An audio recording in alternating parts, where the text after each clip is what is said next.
My next guest I had the privilege to sit down with is a DJ located in South Florida.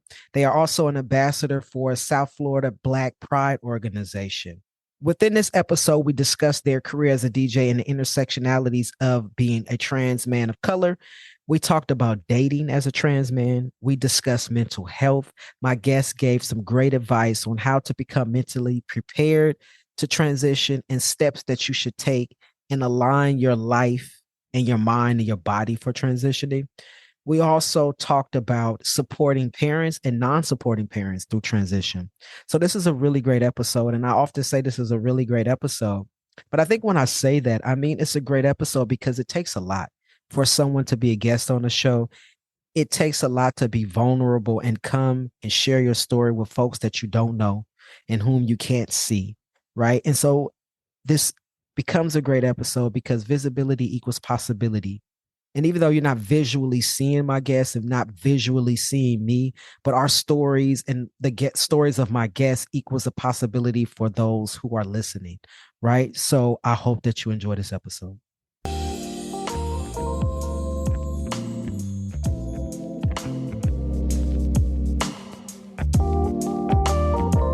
Hello and welcome to Dem Bois Podcast. I'm your host, Sean Aaron, he, him, his, and I will be your guide throughout this journey on the show. This show is a platform where trans men of color voices will be amplified as we share our stories. Trans men of color are not monolithic. What that means is our journeys are not the same. We come from different backgrounds. We have different stories, family relations, chosen family, and most of all, we have different transition journeys. Visibility equals possibility. I like to say that all the time. We like to highlight on this show trans men of color businesses and entrepreneurs, parents, athletes, survivors, and many other issues and topics that are relatable to trans men of color in our existence. Dem Bois Podcast is not only a platform to amplify our voices, but to raise awareness and conversation around our lived experiences. So thank you for tuning in. Thank you for supporting, listening, and sharing the show.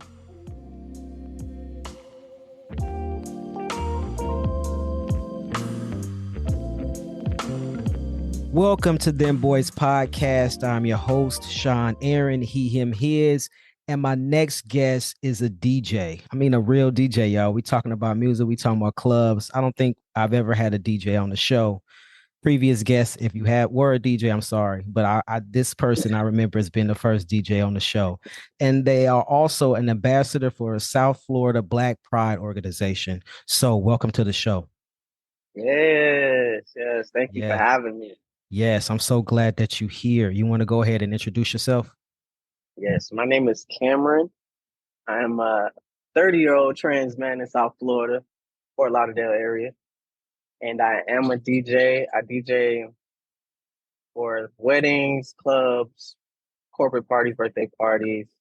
I'm also, like you said, an ambassador for South Florida Black Pride, which was just this past weekend that just went by. It was a great time, great turnout. It was a lot of fun.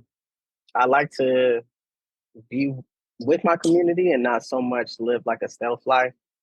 So that was one of my reasons for being an ambassador for the Black Pride. I love that. I love that. How was the Pride? It was cool? Yeah, it was fun. It was Okay. fun. We had a lot of parties, a lot of day parties. We had like networking mixing events. We had like a Black film event. We had a masquerade event. We had all different types of things going on. Ooh, I love to get into that in a little bit because when we think of Florida, we think of a place that's not safe for queer folks, especially not Black queer folks. So I would definitely love to talk about that in a little bit. Exactly. So the name, I like to ask everybody this question about their name. So the name Cameron, how did that choose you? Dad chose me. Okay, I was a child and I've only known one person named Cameron my whole life. I never met somebody else named Cameron. And besides knowing like actresses and actors or whatever. So it just always was in the back of my head. And before me thinking about transitioning, I always thought I would have a son and I was going to name him Cameron. But then once I turned like 27 and I thought about transitioning, I was like, maybe that name is more for me than for my kid. because I like it so much. I don't know. My I love dead name starts with a C, so it kind of went with it. I like that. And this is not the first time I've heard that folks is like, oh, I had this name in my head for years and I thought it was going to be my child's name, but instead it was my name. And I feel Right. like the universe kind of sends you that, right? It's like that sign of like, no, hold on to this because this is something that's for later, but it may not be for somebody else. It's for you to hold on to. Exactly. I love that. I love that. So that just leads me to the next question, right? So just share with us your transition journey from beginning, wherever you want to start. If it's from, 2 years old, wherever you want to start up into who you are now. Well, as a kid, I was always tomboyish and I was always doing what my cousins and brothers was doing or whatever like that. But I lived in a small town. I lived in Georgia then, and I didn't, it wasn't that much representation of trans people, like at all. And to be gay or to be a lesbian was like, you cross, get away from me type of thing in my town. So I didn't really learn about trans people until I got into high school and I saw a documentary called The Aggressives. A very good documentary based out of different trans men, I believe, in New York. And then when I seen that, and I guess coming up in the age of the internet and stuff, I started seeing people from different places, and I'm like, okay, that I think that's something that I might want to try. But I didn't feel comfortable doing it, I guess, until my late 20s. Like I said, when I turned 27, I feel like then I was mentally ready to start medically transitioning. So let's go back a little bit. So let's talk about the documentary, the aggressive, excuse me. So what was Right. this documentary about, if you can remember? I believe it was like 5 or 6 trans men. It was telling their stories about, I guess, growing up in New York City. And it was an Asian guy, it was black. Um, I guess one guy was in the military. One guy was like trans, but not so masked. He was more femme.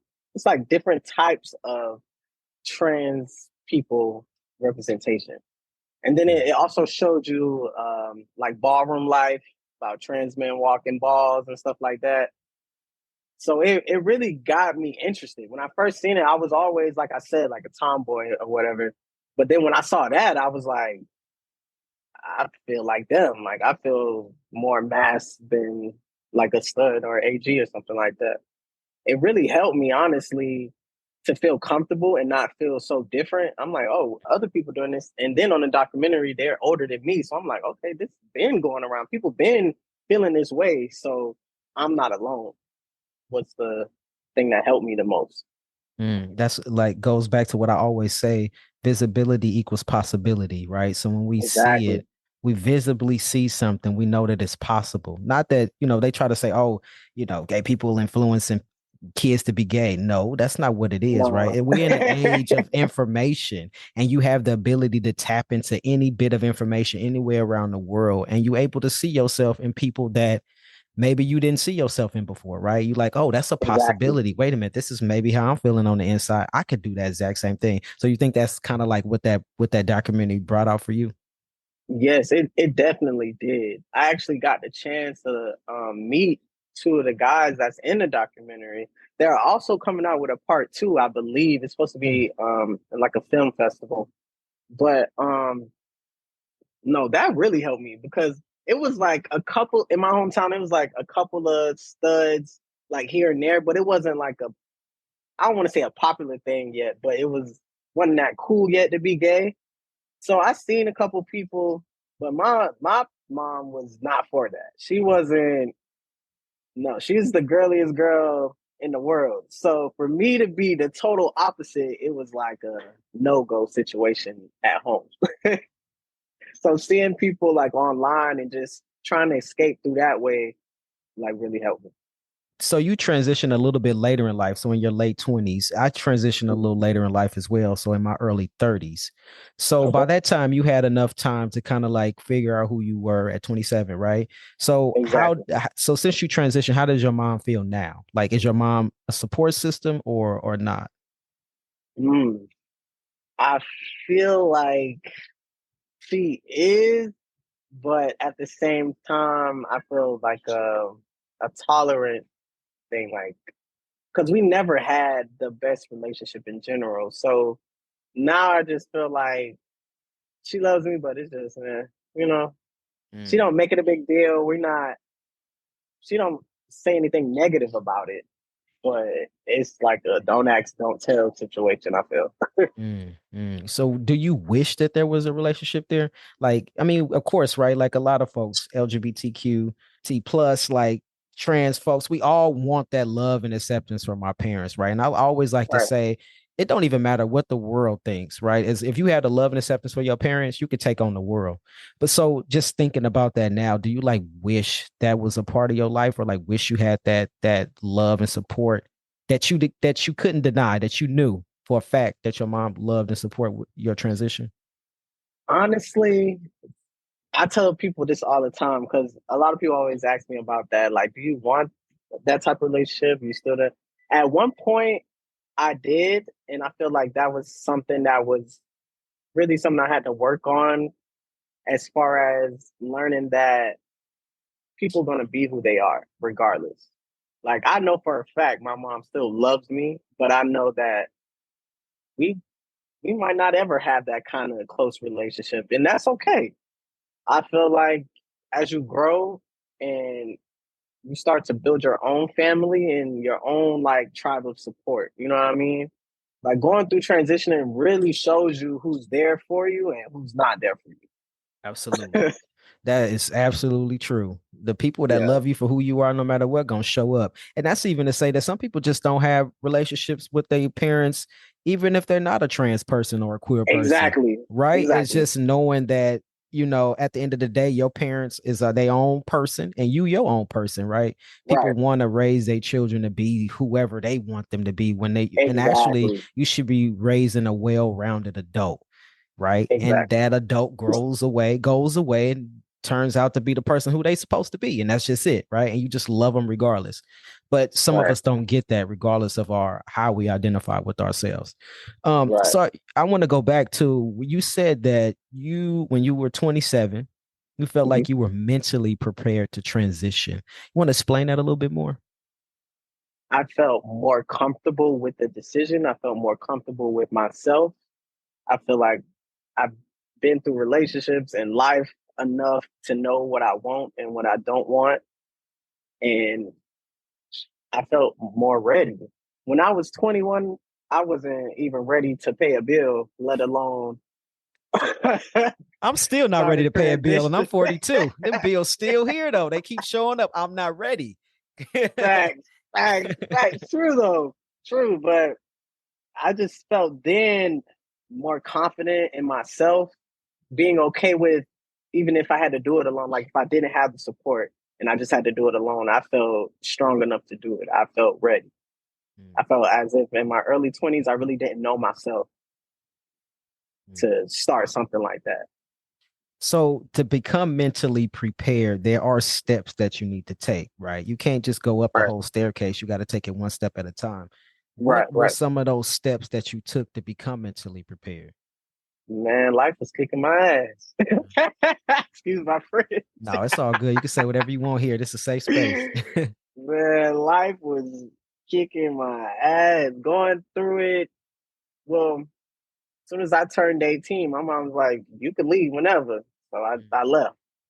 I was supposed to go to college and I end up not going to the one I was supposed to go to. I still went, but I just changed the whole plan because I was tired of doing what people were telling me to do.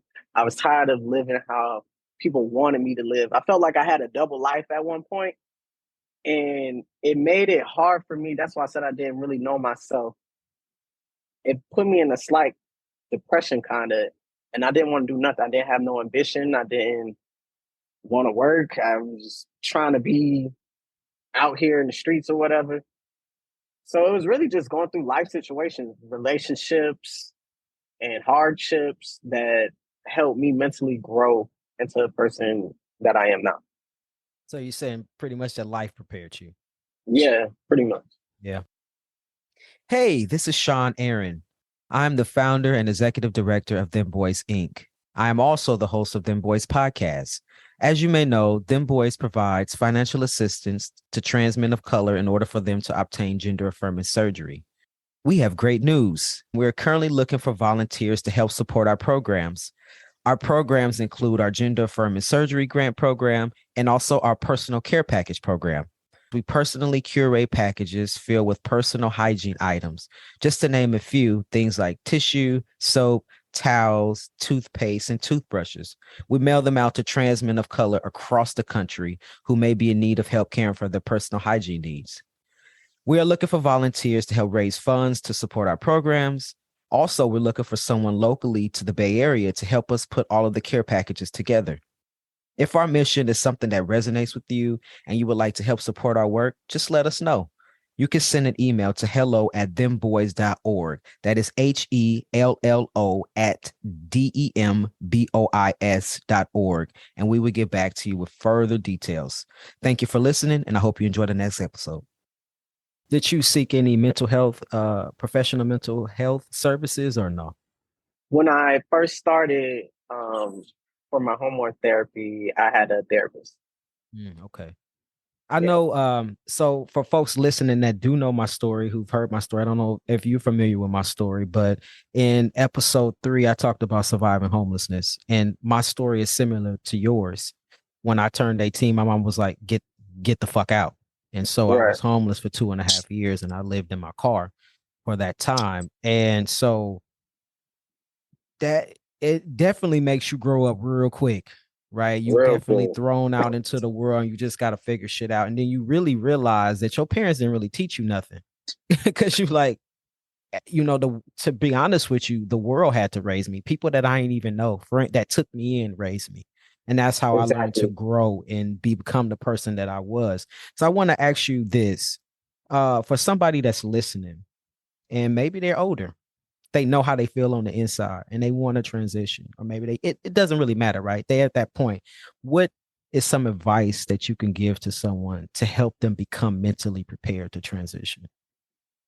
First, love yourself and make sure that all of your things are in order. I would say don't try to, I don't want to say that, because if you're ready, then you're ready. Even though you might be homeless or might have some things going on, you still could, go for it. But I feel as if that all ties in together. If your world's not together and then you trying to transition, and it does mentally, like the hormones, it does emotionally have an effect on you when you first start. So my advice would be, if you're going to start, take it slow, get as much information that you can.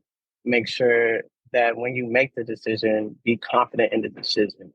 Don't, because if you're hesitating, second guessing, you might end up one of those people who goes through transition and then be like, nah, that's not for me. You know what I mean? And that's just like a touchy thing, because I don't want to tell people how you know you're ready when you're ready.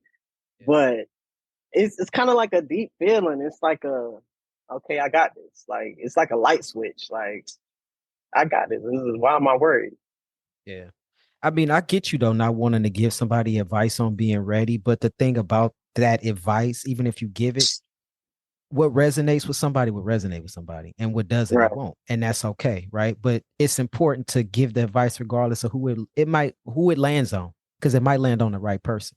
So don't think that your advice is invalid or whatever, right? Because it obviously, that advice, it will apply to somebody. So somebody listening will say, you know what? You show right. That's what I need to do. Get my life together first, and then I'm gonna move. And it helps you the transition to be smoother, because if you can't worry about 10 things, so cut down 8 of the things that you worried about. Now you only got to worry about 2. It makes the transition a little bit smoother. It makes having surgery a little bit smoother. It makes your healing process smoother. Also, when you're not stressed out. And so sometimes that's not the things that we want to hear, but sometimes it's the best thing to hear in a moment. So thank you for that. Yeah. So I totally agree with that. Yeah. So I want to ask you, so how is your mental health right now today? I'm looking at you, looking at me. How is your mental health, and how are you taking care of it today? My mental health today is I would say I'm content. I'm growing steadily. I'm receiving blessings, but remaining humble. That's where I'm at right now. I'm happy with my love life. I'm happy in general. I love it. And it's probably the first time in my life where it's not hectic. It's not drama. It's not so much going on. I feel like I have control for the most part. Mm. I love that because one of the reasons why I love that you say that you're happy and you're content. So whatever that means to you, right? We have our own ways of feeling happy and feeling content on the inside, right? That's a personal journey, but Right. it's a testimony that as a trans person you can be happy, right? Right. Despite of what the media tells you, right? You like, oh, how people feel. Are you a trans person? You'll never date, or you'll never be happy in love, or you'll never be happy, right? But just hearing you say that, there is possibility. Yes, as a trans person, you can be happy. You can be content with Right. your life. I love that. I love that. I hate that, like what you just said, like people feel like you're trans, like nobody's ever gonna date you because you're trans, or like you're never gonna have a family, you're never gonna have this or that. Like what? I don't get things like that when people say things like that. I don't get it either. And I had to bite my tongue because I was getting ready to say something about I just won't say this because I don't want to say anything negative about people. But Right. anybody, there is always somebody out there to love you, even the most It's horrible somebody for person. everybody. Yeah, exactly. Let's talk about that, right? Let's talk about dating as a trans man. How is that? I never felt that. Well, have I ever felt that way that nobody will love me? No, I don't think I ever felt that way. I'm not trying to be some kind of way. I just never felt that way. That was never my journey or my struggle. Right. I didn't feel that way. But how is dating for you as a trans man? I would say I feel like nobody talks about how you have to change your approach when you're transitioning, like from being a stud to becoming a man. I feel like being a stud, you're a little bit more comfortable with women most of the time coming at you, I feel like. But when you start to transition, and also when you go into queer spaces, it's different. I Yes. had to learn that for sure. It's like once you start passing, or you start looking like a male, when you start to go to lesbian events or stuff like that, they looking at you like, what are you doing here sometimes? Yes. And it also, that's why I said it, make sure that confidence is there, because it will kind of test you a little bit, test your limits, because for someone who's comfortable with always being approached, when people stop approaching you, you don't know what to do then. But I feel like it's a good thing because it brings you out of your shell. Like it makes you even more comfortable with being a trans man, like talking to people, being more upfront, like when it comes to dating women, men, whoever you date. But it does change. It does shift a little bit, I feel like. Especially Let's that like first 2 years maybe. yes, You let's talk about learn. that. Yeah.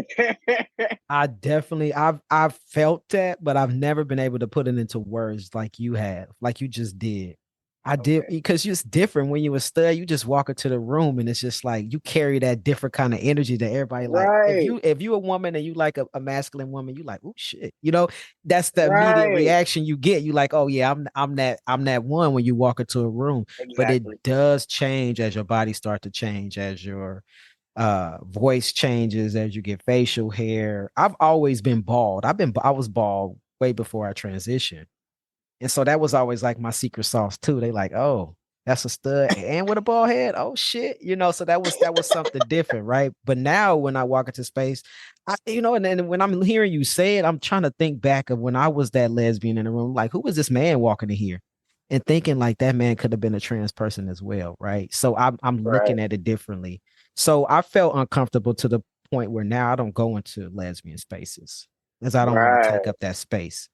Right. So, but that's a topic we never talk about. I don't think I've had anybody on here that really talked about it in the way that you just did. So you said that you're in a relationship now. Were you in a relationship with this person previous to transitioning, or is this something that happened after transitioning? It's funny because she was the first person to ever give me my shot. So, but then uh, we had some toxicity going on my end, so we ended up stop talking, and then we reconnected like 2 years later. Okay. So I feel like it was kind of meant to be at that point. Yeah. So the toxicness that do you think that came from starting T? And that's something that we don't talk about either really a lot, enough of.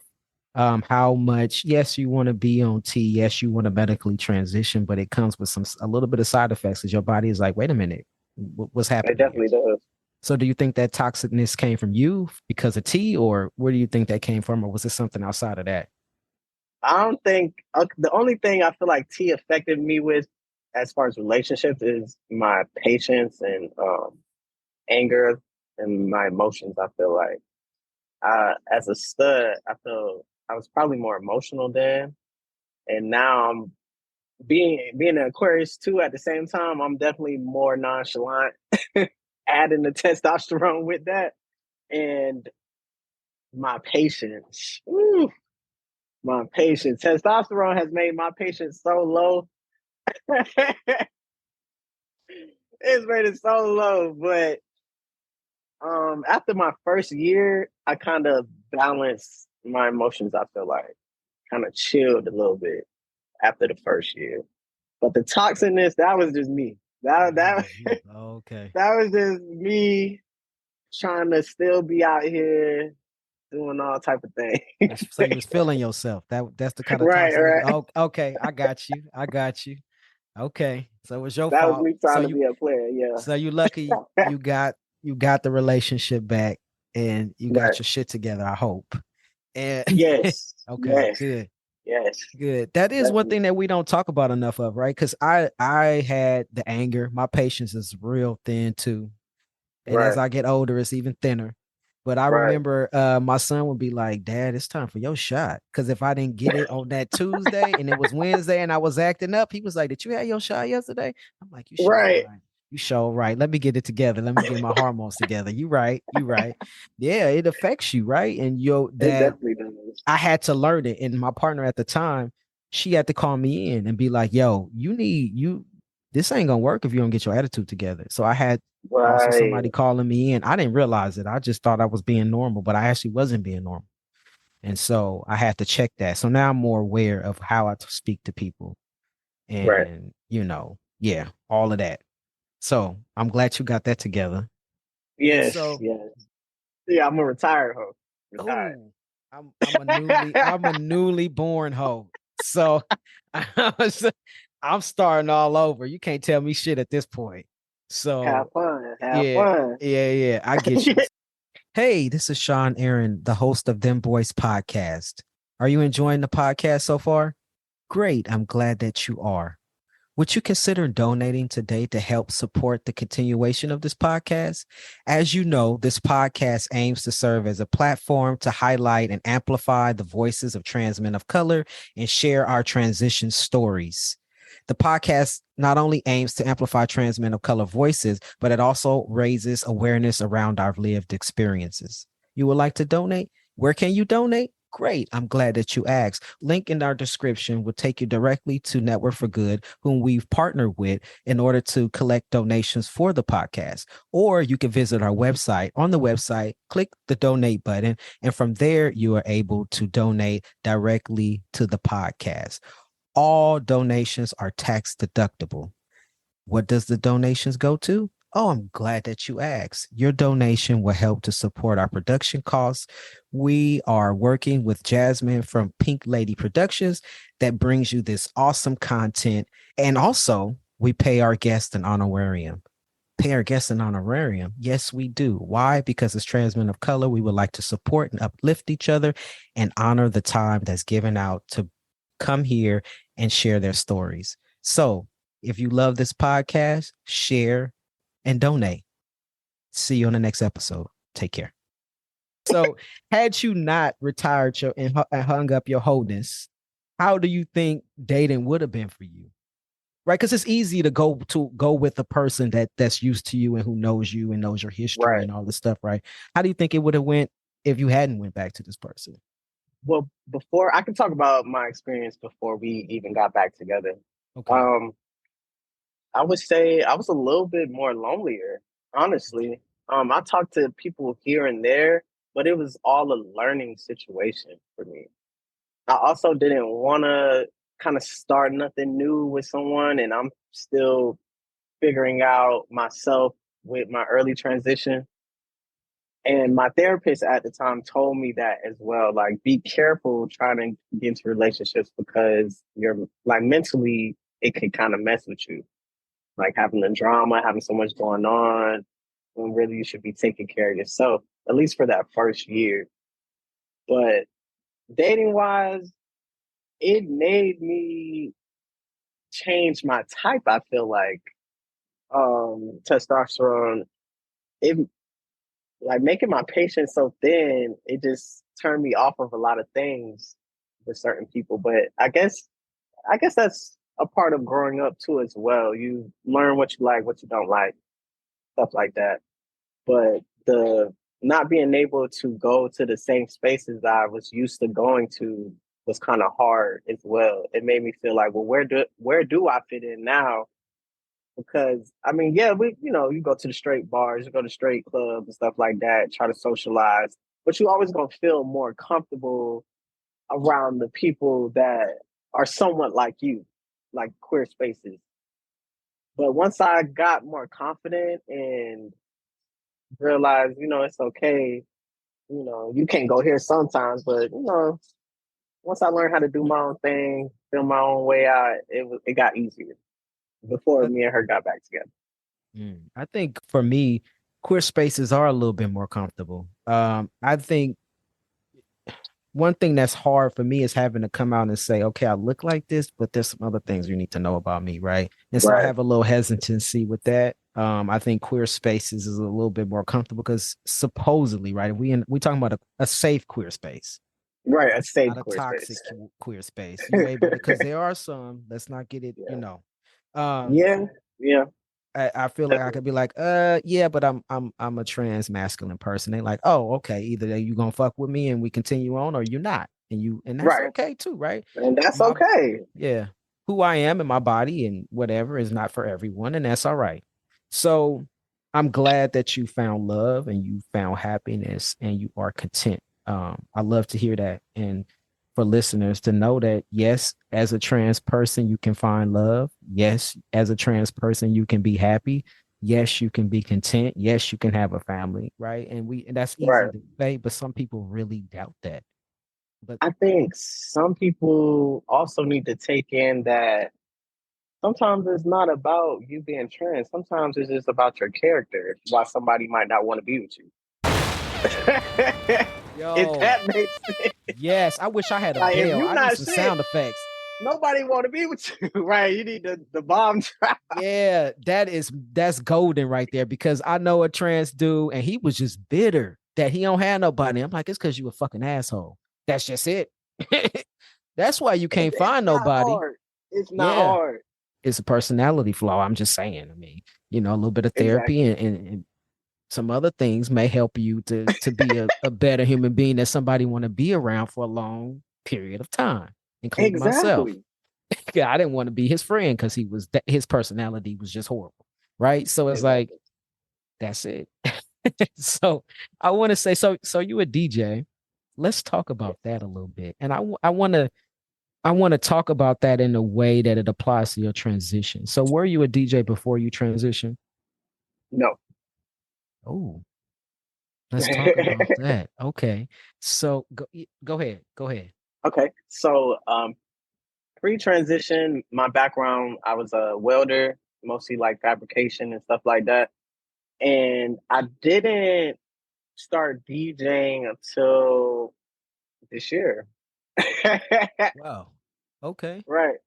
But always thought before, because of being taught at home, is like you got to have a career, you got to go to college, you got to do this, blah blah blah.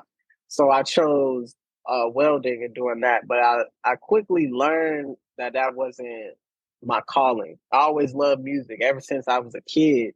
I had a karaoke machine at my grandma's house. I was always on it. Anything with music, I was always dancing, everything. And all my friends would always tell me, because I was always the one on the aux cord. They like, nah, you need to DJ or something. Like, I always had people telling me that. So I just was like, all right, I'm gonna do it. I was done with the welding. I was like, I'm just go for it. So you Because making a good living out of being a DJ? yes.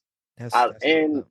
I also just love the energy that I get from it. Making memories for people, like for private events. Not so much like clubs is, but I really like doing like the weddings and like private parties, just to see people happy and just enjoying the moment, no matter who they are, black, white, trans, gay, whatever. Everybody's just having fun. That's what I get the most from doing Right. it. Because music is universal. And Exactly. like me, I listen to a lot of ambiano music. And most of the Okay. time, I have no idea what they're saying, but I still love it Right. and I still could dance, right? So it's universal. I could care less what they saying. I prefer I don't know what they Exactly. saying because but it's like I can still get into it and I can still have a good time That's listening me to with the it. Hispanic music. Yes, I listen to it all. Only music I won't listen to is two types of music I won't listen to, and that's gospel and country. I can't get into neither. Hey, Gospel because it hey, was forced on me growing up, and country because I don't know. I just can't get into it. It's not groovy right, enough for me, right? It don't have enough of a beat and enough. Yeah. right, So right. my next question to you is: so you're a DJ, you're a trans man of color. Do those intersect, or do you just go? Because you said earlier you're not interested in being stealth. Am I correct? Correct. So do you take your transness with you when you DJ? Like, does that have yeah. So when they show up, is this like I'm the trans DJ, or do you keep those two things separate, your identity and your occupation? Well, if you go to my like social media, you'll see it. It says that I'm a trans man, so you automatically know. Once you book me, you already know what you're getting. You know what I mean? But I don't also just be like, yeah, I'm trans in the first couple sentences. You know what I mean? I just let it. I want to shed a good presentation when it comes to being trans, because I feel like in the media, so much negative stuff about us, and sometimes I don't bring it up because I want you to like me, and then once I bring it up, then you're like, oh well, that person's trans. They're okay. You know what I mean? Like, I try to do it like that a little bit to help educate people, because I feel like people be so ignorant all the damn Yes, time all when the it damn comes to time. Yeah. this. Have you ever had any problems where you had to that where somebody was like, nah, that's all right. We don't want you to DJ at our wedding or any backlash from it? Honestly, no. That's good. Only what's crazy is you get more support from like other races, I would say. It's really the black people that be like, you trans, you know what I mean? And that's so Mm-hmm. crazy to me. Mm-hmm. It's so crazy to me. You would think it's other people out here. I mean, it is. I don't want to say it's not, but I get more support from non people of color. Yeah, we could have a whole conversation about Black Lives Matter and what does that incorporate, right? What type of black are we Exactly. excluding black lives? Like that don't make no sense to me. But that's a whole Exactly. nother episode. We ain't Right. gonna get into Right. that. I can go into that too. Let's not. So I want to ask you because you were talking about people being ignorant. And so Right. you live in Florida. And when you think about people being ignorant, you think about the epitome of like people being ignorant and the stupid shit that DeSantis has to say. The capital. Yes. So I don't want to put my political views in this. I'm not biased. I just want to be straight. I just want, so I want to ask you, what is it like in living in Florida? So we hear the laws, we hear the things that they say, the restrictions, but what is it really like for a trans man of color living in Florida right now? Honestly, I feel like well, to start off, I feel like I don't say we have it a little easier being a trans man, but a little bit. I don't get that much backlash as a trans woman would, I feel like. And we pass a little, I don't want to say we pass better, that sounds bad, but we pass a little bit more. So people they're not scoping us out most of the time or stuff like that. The laws are changing, but as far as my situation goes, I haven't had anything change or any issues as far as getting my testosterone or going to the doctor or nothing like that. I'm, by the grace of God, I'm still okay when it comes to that. I hope it don't change, but I know for like younger kids and stuff like that, I don't think they can do hormone therapy right now. And as far as ignorant people, I feel like it's ignorant people everywhere you go. But down here, you definitely see, Trump supporters and folks standing on the corner with their signs and all of that going on. But I haven't, I've had one or two issues. And I just feel like when men know you're trans, like cisgender men, they start treating you a different way. I've had situations where, like, at first they didn't know and then maybe found out and then started treating me differently in the workplace. And that's probably been my main issue is like somebody finding out and then they try to treat me like a woman or like a stud or something like that. That is so wild to me. Where do you think that stems from? Like, where do you think that comes from? It's like, what's your thoughts on that? Honestly, I just feel like it's at some points is kind of disrespect, like because when you didn't know anything about me, you automatically called me what you saw, right? So then you find out that I'm trans. Now you're mistakenly like now you're trying to call me she. But how? How is that? If you don't know what I got on, like what I got going on under my clothes, and you from the jump, you saw man. So how does it change because you found out I was trans? You know what I mean? I don't get that. I don't get that either.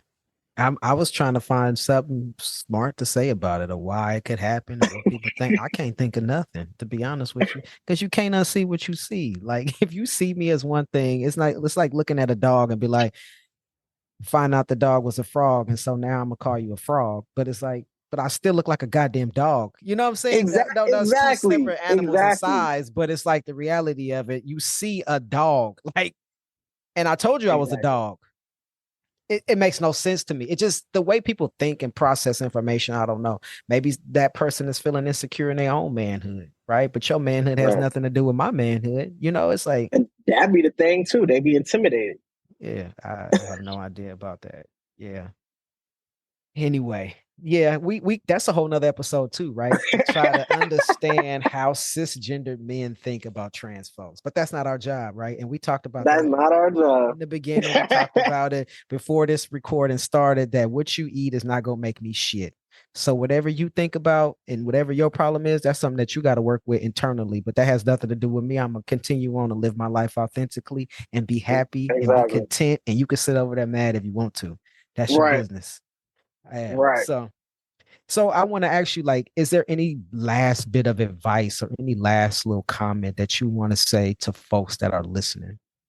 My last bit of advice is if you want to transition and you feel confident and you're ready, do it. Don't let nobody hold you back. I feel like I see a lot of people not transitioning because of the person they're with or because their family don't want them to do it or because of outside reasons and not really thinking about themselves. Really, it's your life. Your life. Everybody else got their life to live and have their own decisions to make. I always feel like if this is my life, I want to be happy in it, no matter what. I could have been down and out or whatever. As long as I'm happy with myself, I'm confident in myself. That's all I need. I feel like too many people worry about what other people think, and that's not what life is about. Absolutely. That's what life is about. We born, we come in here by ourselves and we leave by ourselves. So you might For as well real. make yourself happy in the in-between time to the fullest extent. If you like, oh, I can't eat that burger, but you really want it, go get that damn burger. Right. Because as far as we know, we live this life one time. That's it. In this form, I would say, if you believe in that. In Right. this form. So Right. do what you want to do that's gonna make you happy in that moment. That sounds Exactly. good too. I feel like in the burger right after this. Maybe that was me So talking, my for real, I'm internal hungry self now. talking. Yeah. Good. So since we both hungry, let's wrap. No, I'm just kidding. Let's wrap this up. Nah, but this is the part that first I want to say thank you for being a guest on the show. I really, really appreciate you for coming No problem. here and sharing your story. And this is the part of the show where I like to ask my guest a random question. I got a Gotcha. list of random questions that I put together, right? I got now the list is slowly growing now. Okay. I'm at 34 questions now. One of the Okay. questions may or may not have anything to do with what we talked about today. But pick All a right, let's number get it between spicy. 1 and 34, and I'll read that question off to you. 12. Number 12. Is there a reason why you picked 12? It's my birthday. Birthday. Got you. Okay. What month? February. February 12th. All right. Yes, sir. Cool.